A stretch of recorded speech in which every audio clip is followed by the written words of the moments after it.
ओम नमो भगवते वासुदेवाय। ओम नमो भगवते वासुदेवाय। श्रीमद् भगवद गीता के द्वितीय अध्याय का 53वां श्लोक।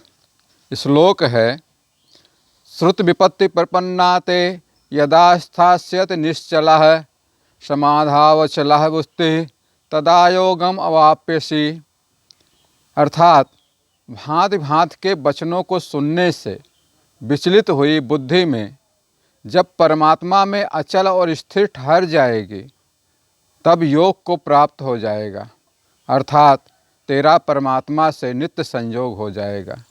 यह तो हो गया इसका अर्थ। अब इसकी व्याख्या सुनिए, कितनी सुंदर व्याख्या है। व्याख्या कहती है, जब शास्त्रीय मतभेदों से विचलित हुई बुद्धि निश्चल हो जाती है और परमात्मा में अचल हो जाती है, परमात्मा में ध्यान पूरी तरह से लग जाता है, उस काल में योग को प्राप्त होता है, अर्थात परमात्मा का सानिध्य प्राप्त हो जाने लगता है। जब परमात्मा में बुद्धि स्थिर हो जाती है, निश्चय हो जाता है, तब परमात्मा में ध्यान लगने लगता है। जब अनेक प्रकार के विषयों को सुनने से विचलित हुई बुद्धि आत्मस्वरूप में अचल हो जाती है, तब ध्यान परमात्मा में ध्यान लगता है और इसे ही योग या परमात्मा के साथ एकात्म कहते हैं।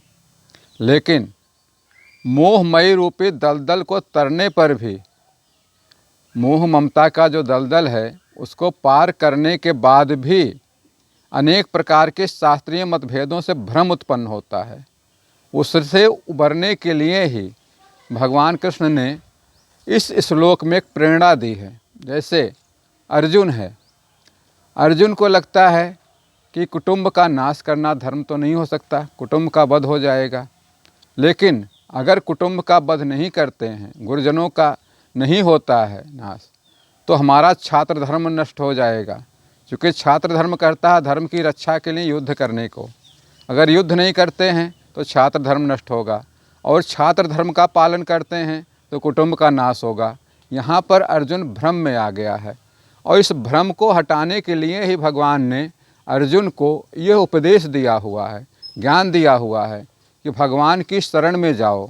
भगवान की शरण में जाने से आपकी जो विचलित हुई बुद्धि है वो अचल और भगवान की अचल हो जाएगी, भगवान में ध्यान लग जाएगा, और भगवान की शरण में जाने की सलाह ही सर्वोत्तम है, और इसी में साधक की परम गति है। यह हो गया इस श्लोक की व्याख्या।